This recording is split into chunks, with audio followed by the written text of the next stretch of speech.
Good. So, great privilege then to welcome Professor Andrew Steane, Professor of Physics at Oxford. His mostly researches and problems to do with quantum computing and atomic physics and special relativity, about which I gather he won't be speaking much today. But he will be speaking to this topic of science religion, and his title indeed is Faithful to Science and the Role of Science in Religion Today. So we're delighted that Professor Steane could be with us. Over to you, Andrew. Thank you very much. Thank you. So, well, thanks very much for this invitation to the Faraday Institute. I'm very pleased to have this opportunity. I hope that what I say will be helpful to everyone here. I will begin with a poem called Grace Notes. It's about a person, an ordinary human being, any one of us. This absurd cathedral which struts about on flopping slabs of meat, flip-flop, flip-flop. This crazy lug-eared moon, Big Ben whose driven face helplessly ding-dongs its incidental time and place. This masked intruder on the African plain, peerer through twin keyholes, bearer of a vastly hidden space, is the entirely given vehicle and the lovely means of grace. I will return to this poem shortly, and it will become clear why I have included it. My talk has a main title, Faithful to Science, and a subtitle, The Role of Science in Religion. I use the word religion here with some hesitation. I considered trying to avoid the word altogether. I think we all know that what is commonly called religion or religious includes a large amount of bad or truly awful things. Some of the worst aspects of human behaviour are religious. That is bad religion. There is also bad politics and bad poetry and bad sport and bad science, but it is not all bad. You can have good politics and good poetry and good sport and good science and good religion. Nevertheless, I, and I think many of us, would have some hesitation about applying the word religion or religious to ourselves, because we want to distance ourselves from the idea of religious ritual as an end in itself. And we especially want to distance ourselves from the idea of religion as a way of trying to gain acceptance with a mysterious figure somehow looming over us. We share all the reservations about religion that Jesus of Nazareth voiced when he opposed many of the religious assumptions of his day. But after admitting all these reservations, I will be using the word religion in this talk. For the purposes of this talk, I mean religion in its best form, good religion. So then, what is good religion? I would define it as essentially about two things: reconnection and recognition. First, reconnection. Religion is about connecting up the complete picture of who we are. We are in a threefold relationship. We are part of the natural world, a physical world, an ecosystem that produced us, and on which we depend. We are also linked to one another, and indeed my identity is bound up with how I relate to other human beings and how they hear me and respond to me. Another person's identity is similarly shaped by and even partly carried by my reactions to them. And thirdly, we reach up above or out beyond or deep to the roots of all these other links, and we find a further connection out there or in there. We find our connection to the root of reality, a connection we find it hard to put into words. But the best words are about love and integrity, and about perseverance and kindness and courage and recognition. And there is that word recognition. Religion is very much about learning to recognise the truth of the world and our place in it. It involves being receptive to the deep beauty of even such a simple thing as a lump of rock, or a glass, or a spider, or a tub of custard. It involves knowing the appropriateness of words like reverence when we encounter the natural world.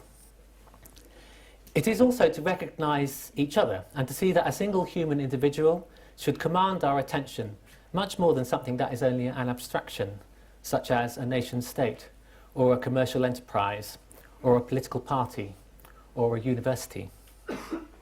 And thirdly, recognition is to recognise that larger, all-embracing reality in whom we find ourselves, or better, in whom we are found, or who finds us. I say whom, not which or it, for good reasons, but I admit there is an element of mystery here, so I will have to return to that. To summarise so far, I have introduced the poem, and I've said a bit about what I mean by good religion. I've defined it as all about the fullest and most authentic reconnection and recognition. Another important word is faith. This also is a word that is much maligned, but which I will need to use. The word faith is misused when people employ it to talk about ideas that have no motivating evidence, or subjective beliefs with little or no reasonable credentials. That is a misuse of the word, because faith is not about belief without evidence. Faith is about willingness to rise to the challenge that evidence presents. Because faith is such an important concept, I will need to say a little more about it. We exercise one type of faith all the time in everyday life, in the context of our meetings with one another. When I meet someone unknown to me, I generally adopt a degree of trust towards them, well beyond anything I have carefully tested or tried to prove to myself. When out shopping, for example, I trust that the assistant in the shop is not trying to rip me off. At a scientific conference, I trust that the speakers have not misrepresented their experimental data. In a taxi, I trust that the driver will take me by an appropriate route, and so on. We all do this all the time. This is faith, and we can't live without it. There is faith involved in doing scientific research too, because we have to launch into a given investigation without knowing at the outset whether it will prove to be whether it will prove to be fruitful. Also, when I publish a paper, I never know for sure that I have made no mistake. There is a certain degree of risk and trust involved in publishing work. The risk that you may be mistaken, and the trust that others will give your work a fair appraisal. But we have to be willing to take such risks and trust one another, or we will not, as a community, learn and progress. This has something of the character of faith. When there are really important new ideas in science, they very often involve a certain amount of willingness to champion the idea, even though there may be unresolved difficulties. The great works of Newton, Darwin, Einstein, Dirac, and many others all involved this kind of faith. Newton faced the puzzle of why the cosmos did not collapse if everything attracted everything else by gravitation. Darwin's great work on the origin of species faced many unresolved dilemmas about speciation and the like when he first published it. Einstein's general relativity had almost no experimental evidence to support it for a long time, but it was accepted by the physics community largely because of its mathematical beauty. Dirac's work on relativistic quantum mechanics, my own field, involved a frankly bizarre physical picture of a cosmos filled with infinitely many negative energy electrons. This was an almost nonsensical idea, and yet the theory proved to be highly insightful. Only later was it learned that the nonsensical physical picture was not needed, and the equations could be interpreted another way. All these people exercised a type of faith. This faith is a willingness to champion a way of looking at things because of its elegance and broad scope, even though there remain puzzling predictions or apparent holes and inconsistencies. I've now given a variety of examples of the meaning of the word faith. This is the meaning that is well captured by the phrase, "I acted in good faith." It is a positive and good aspect of human life. Religious faith is not exactly the same as all these other examples, of course, but the point is that it is something like them. It has an element of that same character, willingness to champion a way of looking at things because of its elegance and broad scope, even though there remain puzzling predictions or apparent holes and inconsistencies. Faith is a well-motivated trust, willingness, eagerness for the journey, engagement, based on the beginnings of a sense of recognition. I am now ready to announce the central purpose of this talk. What I want to do today is proclaim liberty for captives. I want mainly to say that there is no shame in being serious about faith as well as about science and holding them both together. I say no shame because it is my experience that a lot of people want us to feel ashamed. There is, in the modern intellectual world, a conspiracy of embarrassment. The modern solution to religion is to patronise it, to regard it as an embarrassment, something with insufficient intellectual credentials, or something which simply cannot be talked about productively. Something so overladen with cringe factor as to be banished from the public space. It is banished to the shameful hidden space of your private affairs, confined in the home, never to be allowed to see the light of day. But I will challenge this. I will announce, you can come out into the sunlight. You can breathe. You don't have to be brash or loud or boastful, but you can be calmly unashamed to have joined the company of those who take faith seriously. And you can bring science with you. You see, science is not an awkward hanger-on to faith. It is not an afterthought or a difficulty. No, it is quite at home in a well-entrusted faith. That is where it can flourish, and faith can flourish with it. Here is how a lot of people think about faith. They imagine it as occupying a space on its own, off to the side of science, a wholly different thing. This is wrong. Here is the truth of the situation. For those who have a good version of religious faith, science is not another compartment, but rather sits within the overall adventure and willingness to trust. Faith includes, for example, a willingness to trust that our ultimate maker and caller is not out to trick us. And it includes the sense that investigating the natural world and understanding its patterns is part of what we are for. Now, the point I'm making here is stronger than you might think. When you see it on a simple Venn diagram like this, it seems all quite simple and tame. But it is powerful. I'm saying that there is not a dialogue between science and religion, because science is already part of religion, good religion that is. Science is what we do, if we are faithful, when we want to analyse the patterns of the physical world. Dialogue is the wrong way to see the relationship. Science is part of being faithful. It is the part appropriate to certain types of task. If you'll allow me, I will quote from a book of mine here, one advertised earlier, because I feel quite passionate about this. Here is what I wrote in a book called Faithful to Science. The phrase science-religion dialogue has been introduced in an attempt to be polite, but it is misconceived. The situation can be called science and religion dialogue only by people who disagree with religion but are doing their best to respect it nonetheless. To those who might be called, or be willing to be called religious, or who have, by God's grace, reasonably well-integrated intellects, there is not a dialogue with science, because science is not an alien creature with whom they try to speak. Rather, it is in their spinal cord and in their bloodstream. It is a considerable part of the way they already think. Here is another common confusion. This is a picture which seems to suggest that faith and reason are utterly separate and unlike. Faith is not exactly the same as reason, of course, but this does not mean they are alternatives. Rather, faith and reason work together. Faith shapes the questions you ask. Reason helps you ask them. Reason may show you evidence that a bridge is sound. Faith steps onto the bridge.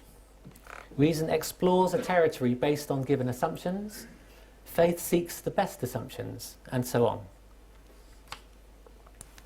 Here is the relationship between faith and rationality.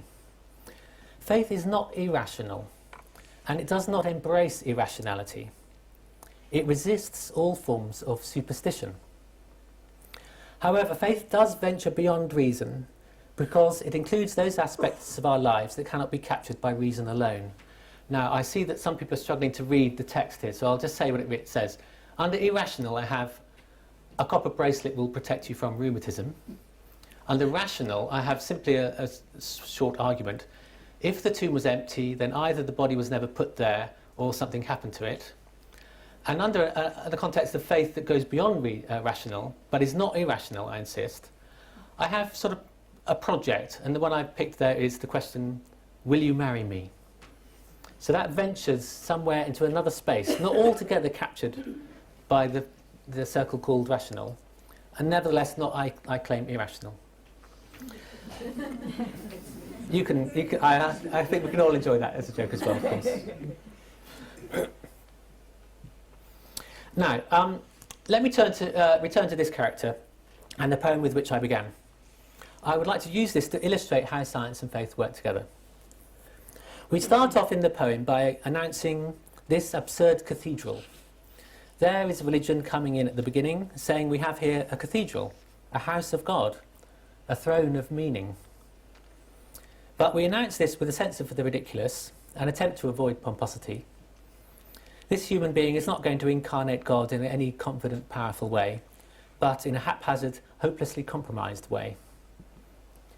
Next, we go to science, to the unavoidably physical nature of the human body, and to our place in the natural world. There's a reference to the Out of Africa statement of human origins, and also the admission that we are not altogether free. We are driven by psychological drives, and we do, up to a point, just repeat back the attitudes of our culture, helplessly ding-donging the accidental circumstances of our birth.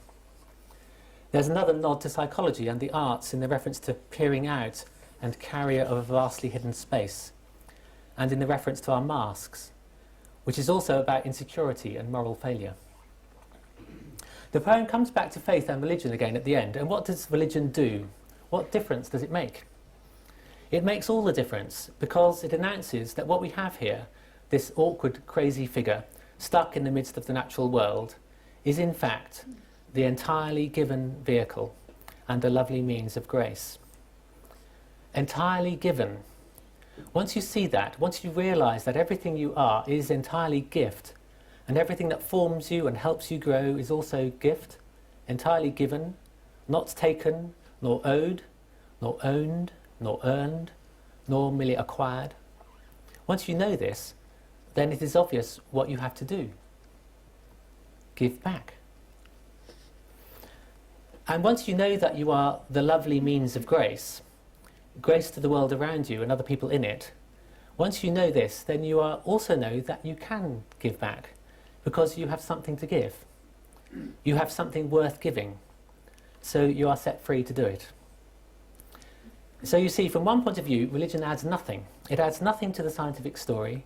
It will not change the analysis of this physical system or any other. And yet it adds everything. All this seems very positive and hopeful and joyful too. But now let's come back to the world we find ourselves in. Let's come back to the fact that a lot of people do not see it this way. They think religion is bad and outdated, and science is a wholly different sort of thing. The situation is widely felt to be something like the following. I will read out 4 statements and then give replies. So here are the statements. There is something characteristically atheistic or deistic about science. That is its natural ambience. You see, this is not a claim about a logical contradiction. It's just saying, well, the whole flavour and feeling is over here towards atheism or deism. Deism, broadly speaking, is for me close to atheism. Anyway, that's the first thought. Next one.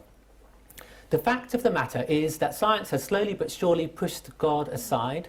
Science is a sensible and productive way forward to learn about the real world. Where once it seemed that God must be the explanation for things, science has shown that this is not required.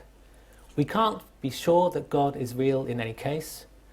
The most honest, and really the most creative attitude, is to let all religious ideas simply evaporate and not bother with them. Religious ways of thinking, involving sacred truths, dogma and authority, are stifling to the whole scientific enterprise. And fourthly, science reveals a fully mechanistic description of the world and people in it. This is the straight truth which we must accept. I present these assertions like this in order to try to give a frank and clear presentation of how a lot of people honestly see the situation. As you will guess, I think these assertions are mostly wrong, and I've already given some pointers to what is wrong with them. But although I mostly disagree with these assertions, I can understand why people might hold them. My replies will be brief because I also want to fit in some other material, but here are some replies. First, there is something characteristically atheistic or deistic about science, that is its natural ambience. I reply, not at all. I have already given examples of the fact that science is not altogether a dry exercise of deriving facts by logic. It is much more adventurous, exploratory and open-ended than that. But it does include logic, of course, and some of the time we are working our way through abstract calculations and so on. And when you are thinking about patterns of abstract or impersonal phenomena, that is what you are thinking about. When you are doing a calculation, you are not at that moment thinking about whether or how much you love your children. This does not mean that science is naturally opposed to love for children. Similarly, you are not at that moment thinking about how much or whether you love God. This does not mean that what you are doing is at all atheistic. We adopt the tools appropriate to the job in hand. Your love for your children and your love for God is signalled at that moment by the care you bring to the analytical task that is, for a while, what you are focused on. Being real about God is to do with being fully human, alive and humble, thankful and productive. Science is just as theistic as everything else if we make it so. The reason that many theists do not mention this in their scientific lectures, books and conferences is simply an act of courtesy, a respect for diversity and a wish not to intrude themselves into their work. Now 2, the fact of the matter is that science has slowly but surely pushed God aside and so on. We can and should let all religious ideas simply evaporate and not bother with them. I reply that this statement is simply too sweeping. What science has helped to get rid of is not all religious ideas, but just those that were wrong in ways that science can detect. This is largely about getting rid of superstition. But Christian faith has always opposed superstition. It has thought long and hard about reason and faith. Religious leaders have mostly patiently resisted the superstitions arising in their congregations. Of course, there have been huge failures too, but the overall record is much stronger than people nowadays are aware. As I understand it, the Church largely originated and certainly massively promoted the idea of universal education, for example. I'd be happy to put straight if I've misrepresented this, but I think the origins of literacy for all in the UK lie with a concerted effort by the Anglican Church in an era when the secular state could certainly have taken this on but did not. This is just one example. My present point, though, is that in helping us get rid of superstition, science has been a true friend to, and indeed a part of, Christian commitment. And after we've got rid of all the superstitious ideas about God, we are still left with all the best ideas. For example, the idea of grace and the idea of a relationship enacted by mutual recognition. The idea of love as the fundamental principle of the universe, rather than a lucky offshoot of mindless processes. No, science has not disproved that idea. The idea also of a relationship with the wellspring of authentic life, based on compassionate love for who we really are, and not at all about rewards for doing good. Science has not unpicked this at all. Part J, Richard Dawkins. And the idea of partnership, of sharing the painful task of reconciliation, bearing pain and confronting the power brokers of the world. I could go on, but for now I will leave it there and repeat again that science is part of a life of faith in God, not an alternative to it. 3 now. Religious ways of thinking involving sacred truths, dogma and authority are stifling to the whole scientific enterprise. Here I will admit that sometimes religion degenerates into this type of thinking. But the stifling or controlling type of religion described here is not what following Jesus of Nazareth is about. Churches and religious people do sometimes fall into that way of thinking, but they do not need to, and often do not. Furthermore, far from stifling science, the Christian community has largely nurtured science and done it well. And I think we should add, it is not quite true that there are no sacred truths in science. There is, for example, the sacred truth that ideas should be tested and that arguments should be reasonable. There is the sacred truth that fellow scientists should be trusted with fairness, should be treated with fairness, and so on and so forth. There are plenty of sacred truths. And fourthly, science reveals a fully mechanistic description of the world and people in it. This is the straight truth which we must accept. This one I oppose. I think it is quite false. The mechanistic or algorithmic or automaton-like description is not revealed by science, but assumed by much science as a working model. We are far from being able to tell that this sort of automaton model can correctly describe what goes on in human bodies when we make decisions and try to be rational and loving. And I would say that the weight of evidence is against it. The weight of the evidence is that humans are not automatons, in my opinion. The reductionist model of the universe is highly questionable, and I do question it. However, that is a large topic, and I won't be going into it further today. I'm just announcing a position. Let me now pause and summarise what I've said so far and what I want to cover before finishing. I think I have another quarter of an hour or so, so I've got plenty of time. Now, so far, mainly, I have indicated how words like religion and faith might be understood. Then I've given some pointers towards how these interact with science.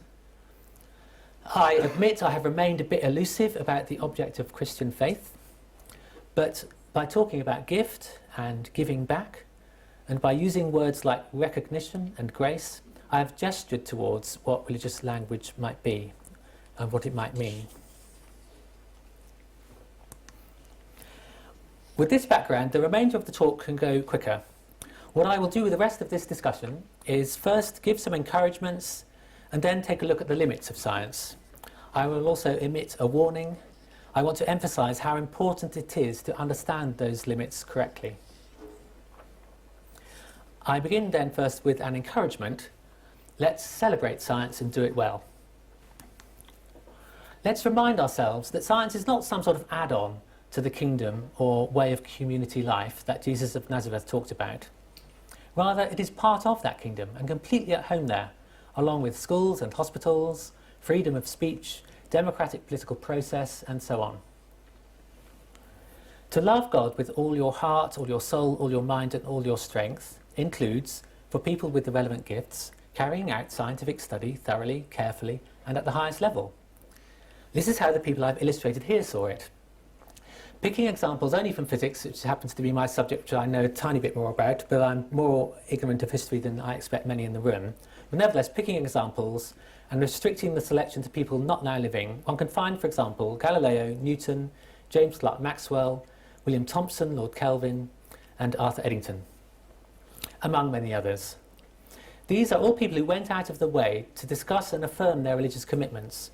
These are people whose faith was reflected upon and publicly owned by them, not just following a social convention of their era.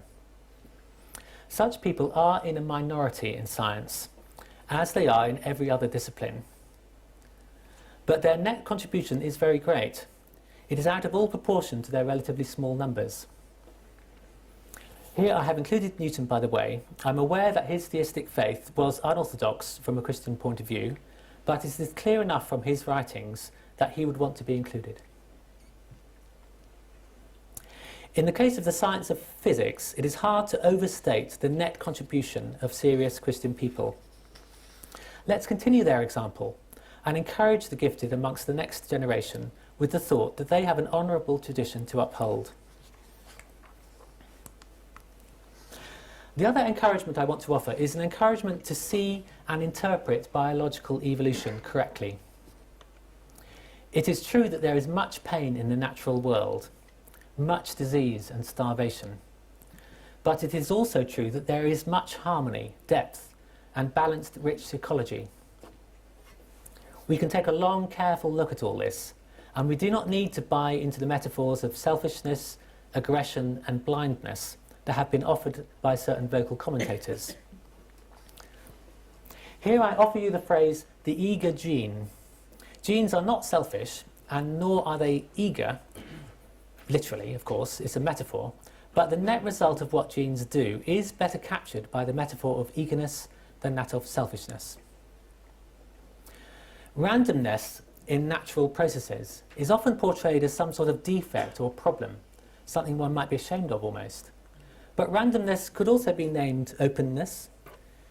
It is freedom from micromanagement. It entails risk, of course, but that is I'll come back to that. It entails risk, but I think that openness, to me, is a good thing. Next, the petals of this rose that I've illustrated here are in any case not altogether random. They show much structure. This is owing to profound mathematical harmony deep in the nature of the physical world. Biological evolution shows much signs of improvisation, of making do, of finding new uses for old tools. Many people have described that as some sort of defect, but it is not. It is often a story of making something wonderful despite the imperfection of the component parts. This is very much like creativity in human art and artfulness. It is also a law of spiritual life and of how we must learn to live. Here is something of the character of creative love, and so of God. I could go on. I guess others have already been working at this rethink of the Darwinian process and made more progress than I have. The aim is not to gloss over the pain of the story, nor to see it all through rose-tinted spectacles, nor to impose metaphors that it won't bear. The aim is to be true to the story, to see it truthfully, and to help others so to see it. Now let's turn to the limits of science. By science, I mean broadly the organised application of empirical test and analytical thought. By analytical, I mostly mean that type of thought whereby we break things down into smaller structures and try to understand the links between those structures. It is widely felt that such thought is, in the end, the whole of what we need in order to understand our place in the universe. I'll repeat that. It is widely thought that this is the whole of what we need. After all, science is, in principle, applicable to every physical phenomenon, and that means it is applicable to every last detail of everything we ever experience. What more would we want? What more could anyone add? Let's see. First of all, the continued moment-to-moment existence of the universe remains deeply mysterious. The equations that we call laws are descriptive, not prescriptive. They tell us something of the nature of what exists, but they do not tell us how it can exist. The wonderful laws of nature, which I've devoted much of my working life to trying to unravel and grasp and share, do not tell me, this is now just my own personal experience, do not tell me much about the fundamental underlying existence of that glass there. They tell me a lot about its underlying molecules, charged electrons, nuclei, quantum fields. But when I get to the bottom of those quantum fields, I then have something whose innate nature remains mysterious. Now, I'll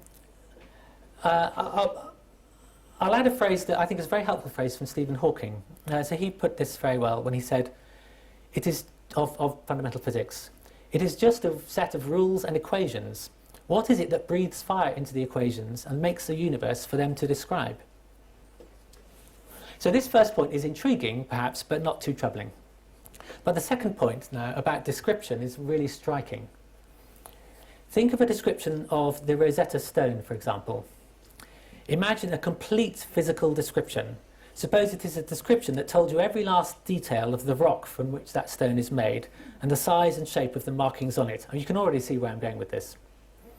Such a description is complete in its own terms, but it lacks the most central and crucial insight.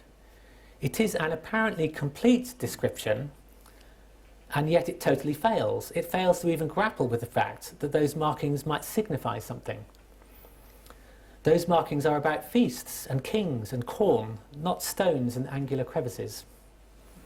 In a similar way, an analysis of how the universe works can be complete in its own terms, and yet totally inadequate.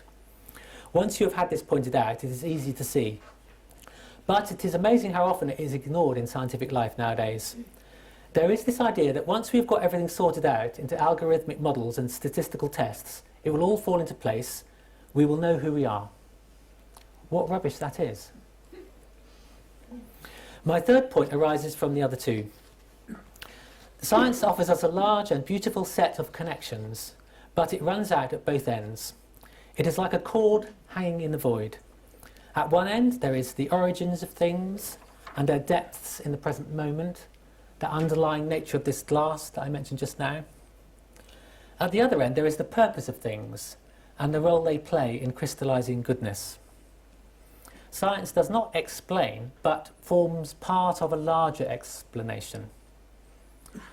The larger explanation is one that does justice to science and that also does justice to those two mysteries, the mysteries of depth and of purpose.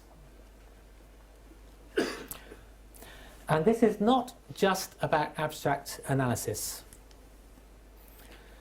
This is practical. Here are a few questions which cannot be framed in scientific or analytical terms. They are examples of hundreds which one could ask and which we have to ask every day in order to live our lives. What can we learn from Shakespeare's King Lear? Should there be a minimal tariff for murder? And if so, what should it be? How should we weigh public spending between healthcare and defence? Should we pay people for donating blood? I don't find it straightforward to say why it is that questions such as these cannot be framed in the language of analytical thought. It seems to me that the reason is that what is involved here is the need to place a value on human life. But that value cannot be wrestled down into a statistic or an abstraction. It simply is not possible to say that one person's life is more valuable than another's. We can only do our best to be fair and invite each other to accept voluntarily the unfairness that we cannot avoid. As Heaney put it in one of his poems, "It's passive suffering makes the world go round." You see, science is a good servant, but it is a bad master. It cannot be master, and it must not be allowed to become one. We know that scientific knowledge brings power, and power can be abused, but I want to finish now by drawing attention to a more insidious abuse of science. This is the use of science to bolster a view of human beings, and by extension other animals, which rejects the language of love. You hear this a lot nowadays. It is the idea that in order to be clear-headed about ourselves, we have to adopt a reductionist picture in which our atoms and molecules, cells and neurons are the main story, and concepts such as love, trust, hate, kindness, meanness, and so on are just convenient shorthands, a sort of illusion by which our brain apparatus makes some sort of attempt at steering us around. I have heard this argued from neuroscience. I have heard it argued from evolutionary biology. It is widely implied in economics and in social science. Much of modern day thinking is enthralled to it. And one thing I hate about all this is that the arguments are made in the name of science. It is claimed that the scientific, in inverted commas, view of the human animal is the one in which we are little more than bags manipulated by genes. It is claimed that the scientific view of morality is that it is no more meaningful than an offshoot of a survival strategy.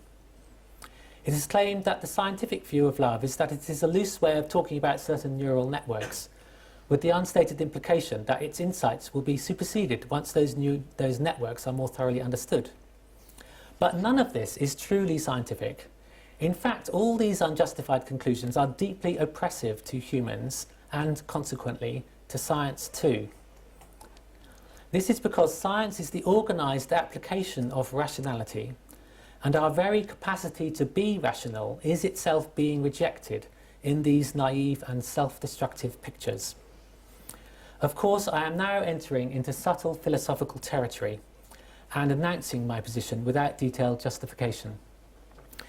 This is a valid thing to do as long as I am upfront about the fact that I have not today presented a full justification of this last point. I have included it because it is important.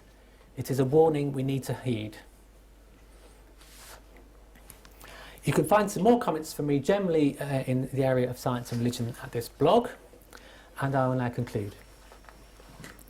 To conclude, I have argued in this talk that science is an important and valuable part of the kingdom of God, and indeed it forms one of the greatest gifts we share. It takes its place in the life of faith as a deep contributor to how we think. I have talked about religious faith as a willingness to recognise the threefold nature of our connectedness. Science is not something sitting alongside such faith. Rather, it is part of the way such faith is exercised. But science is not our master, and it cannot tell us our meaning. We are liberated when we realise this. We are set free both to enjoy the true source of our meaning and to handle science correctly. Thank you for your attention.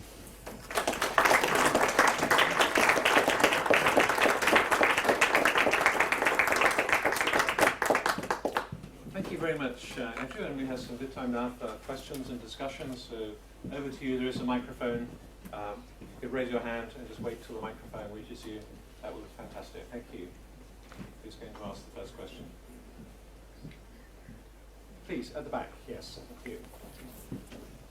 Thank you very much for your very interesting talk.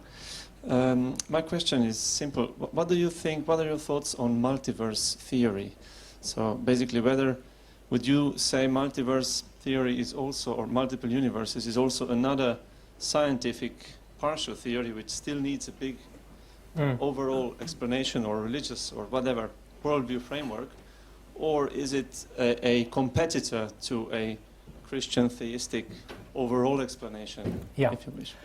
Okay, so there are two ways in which that word is used, and I think you're referring to its use in the context of cosmology. And so the multiverse concept, for those who are not familiar with the thought, is that the universe in which we find ourselves, it is proposed, might be sort of just one among a vast multitude of ways of being a universe, and we just happen to be aware of one of such way. And all these other ways are also, it would be argued, real.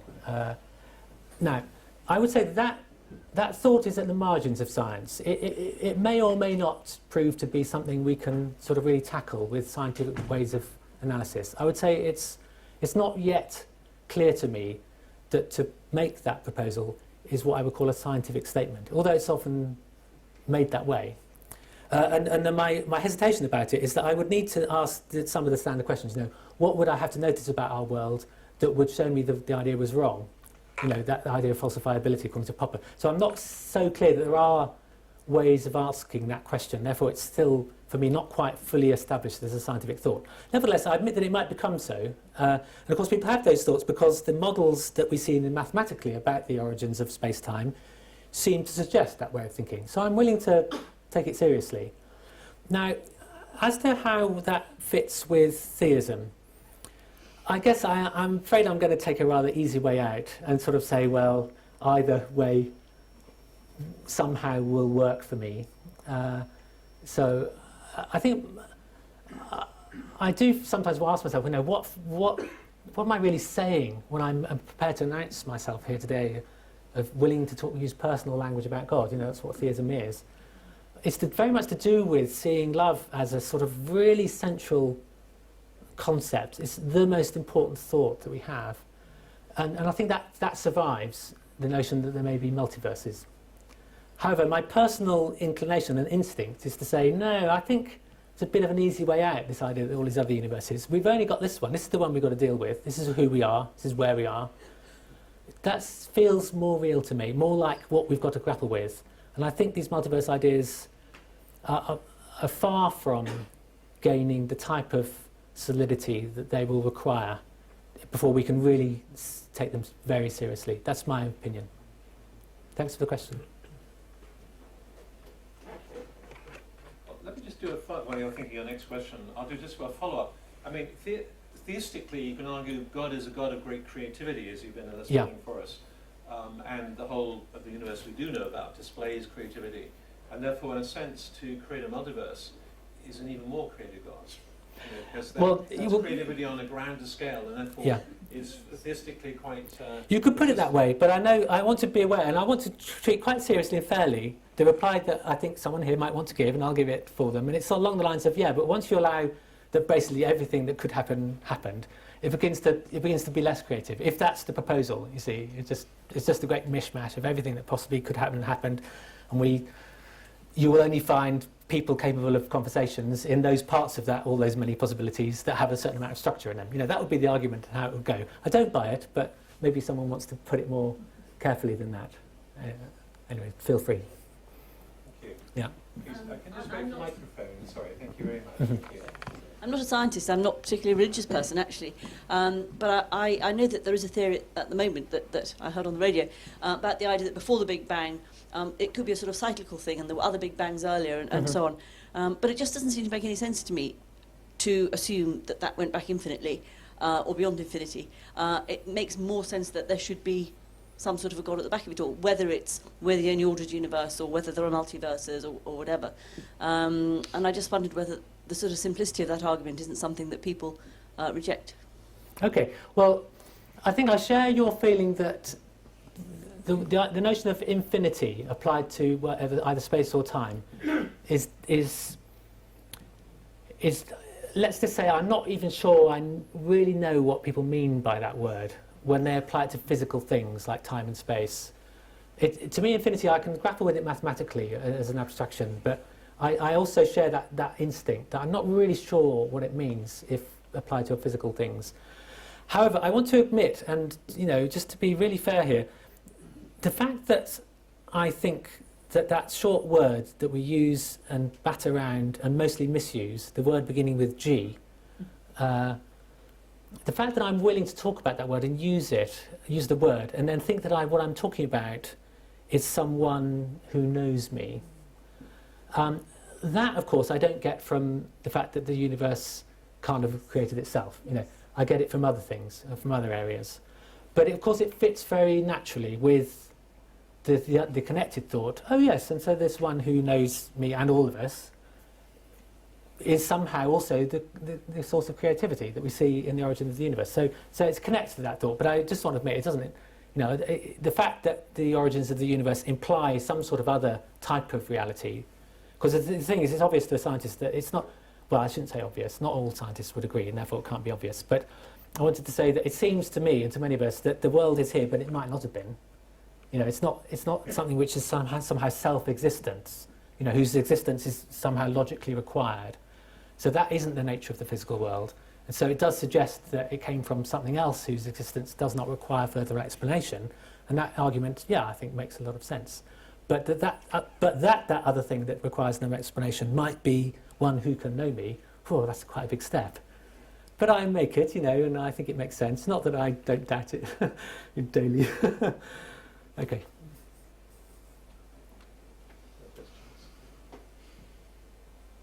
Okay, Andrew, I'm going to ask.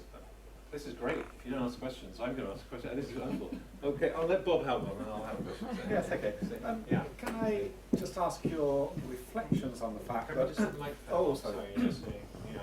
Can I ask your reflections on the fact that we live in a scientific technological world and we're very fond of its power, and yet 95% of the material universe is either dark energy or dark matter. As a physicist, what are your reflections on that? Oh, I think it's sort of rather fun, really. My initial reaction is, great, the universe is marvellous and mysterious. I think I'm reminded of the thought, particularly well expressed in the book of Job, although, it's sort of mentioned elsewhere in the Bible, that we shouldn't think of the universe as altogether sort of revolving around ourselves. It's already a marvellous thing, quite irrespective of any human beings. And, I think that's what it reminds me of. That we have, I think that often religious people tend to imply that God's concern is somehow all to do with the human race. I think that's not quite the right way of putting it. It's rather to say that insofar as the way that we sense it's appropriate to give our attention, and insofar as we have some idea of meaning and love, and we've got it roughly right, if we don't completely understand these things, but we find it appropriate to give our attention to other sort of creatures capable of conscious agency. We have a lot of our attention to those other creatures, and a little bit to the wider universe, to the impersonal things that there are in the universe. So that's how we all feel is an appropriate way to behave. And so I think what I'm saying here is just to add that if we think that the nature of that attention that we express because of what we think love is like and how it should be expressed, we have got some idea of what God is like, if the word means anything. And so that's what we mean when we think that God also pays attention to human beings. Not because we're human rather than inhabitants of the Andromeda Nebula or something like that, if there are any, but because, we're in trouble. We have troubled lives, and we're trying to do our best to learn and grow, and so that's where his attention is focused. But ultimately, the universe is not about us, nor is it necessarily even made for us. I don't know. I mean, who knows why it was made? Who cares? Sorry, maybe that's a bit glib, that last thought. Okay. Yes, I have a question here, microphone here, please. Thank you.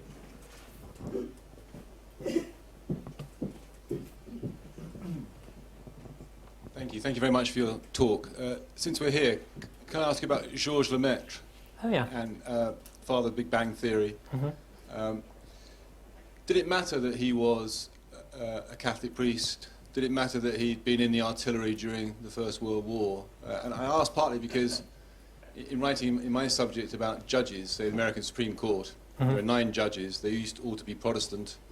There are 6 Catholics and 3 Jews now. And people reflect on, does it actually make a difference? What inspires Georges Lemaitre or any scientist? And are you interested in that kind of intellectual and spiritual biography? Yeah. Thank you. I have 2 thoughts.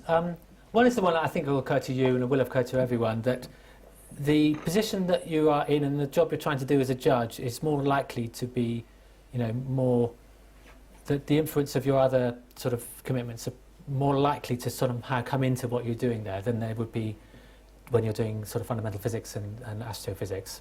Nevertheless, you are right, I think, up to a point. And I do find this an interesting question. And I think it's not altogether just a coincidence that that particular idea came from someone with a commitment to the view that God created the universe. And as you may know, he did face a certain amount of difficulty. The scientific establishment was, let's say, unreceptive to the idea. But of course, nevertheless, he championed it purely on scientific grounds, and that's the only way he could correctly introduce it into science, and that's what he did, But I think you were right to detect a little bit of a flavour of his other commitments sort of coming in. I think what it suggests to me is that those other commitments just sort of shape what sorts of ideas you're more open to. I see it a little bit in Newton's work as well. I don't know for sure of this. I'm not an historian. So I haven't, given all that time and care to really see and try to feel what it's like to be in another person's shoes or in another era. But nevertheless, I have read a bit about Newton, enough to suggest that his willingness to sort of see the universe as a whole and try to come up with a model of gravity which applied equally among the stars and planets as it does to everyday objects on Earth. I think that was the fact that he was receptive to that way of thinking was not altogether unrelated to his understanding that there is somehow one great creator God in whom everything makes sense. So again, that's not the sort of thing you can, certainly I'm not capable of really making the case very strongly. But I think others have begun to try to do it. I think it's an interesting avenue. But you have to be careful, of course, not to overstate the case. Yeah. If I could just mention also, one other example is the interesting work of Michael Faraday. Right. There happens to be a Faraday paper on Michael Faraday, which you can find on the piano, I hope, which also talks about the resonances between his own faith and his ideas about fields and some of his other discoveries in physics. So that's just another example, it's an interesting example. Yes? In talking about Lemaitre, in fact, he answered that question for us. It's recorded that he asked why he gave up physics and engineering to become a priest, and he's supported of saying there are 2 ways to the truth, and I chose both of them. By the way, we did have an anniversary or celebration of Lemaitre's 1931 paper, The Primeval Atom. Actually, it came out French first, but it was published in English in 1931. In 2011, and it was organised by Rodney Holder here, who with another fellow from this college, Simon Bitten, has written up the proceedings and published by Springer. I think, yes. And on the books. And is on the bookstall. So if you're interested in Lemaitre, that is the definitive recent book about Lemaitre and his whole context of science religion. So just to do a little plug there. Yes. A question here, please. Thank you. Hi. Just coming back to some of the arguments you made, I saw what was an apparent conflict to me a little bit that I'd like you to expand on. So your earlier definition of faith, you used the terms elegant, sort of a way of thinking that is elegant and overarching or broad-reaching. Yeah. But then later you spoke out against reductionist thinking in science. Could you not argue that reductionist thinking is is a way of looking for an elegant solution to something. Okay, I think the little that I said about reductionism, of course, is it sort of opens up a territory, and it does need a much more careful statement. Because, of course, I'm aware that reductionism is certainly 99.99% of what science does, and maybe even 100% today. So I have to acknowledge, and I'm very happy to celebrate the great sort of insightful role that reductionist thinking plays. One sense in which, I'll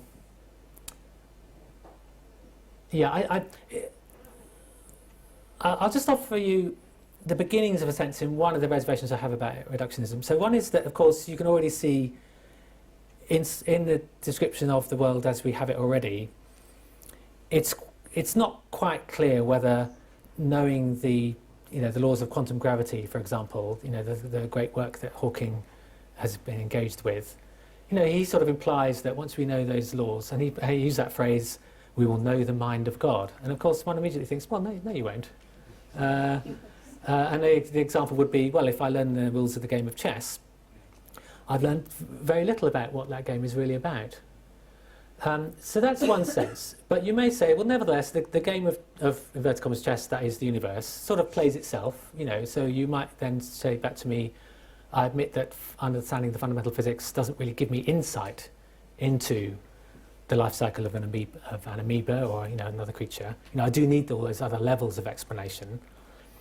So I think what we'd agree is that there's a hierarchy there in which certainly insight and understanding is not gained by only the fundamental physical level. I certainly think that's easy to agree.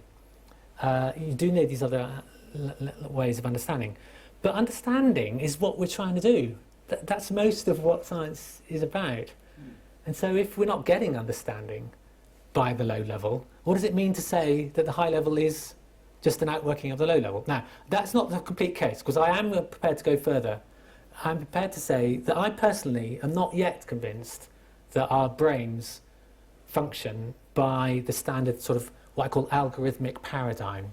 That's the paradigm whereby, in principle, you could, imagine a computer-like system with some, I throw in some randomness, a program, determine things, throw it all into the mix. That's more or less not more or less, that is almost the only way we know how to come up with scientific ways of looking at things.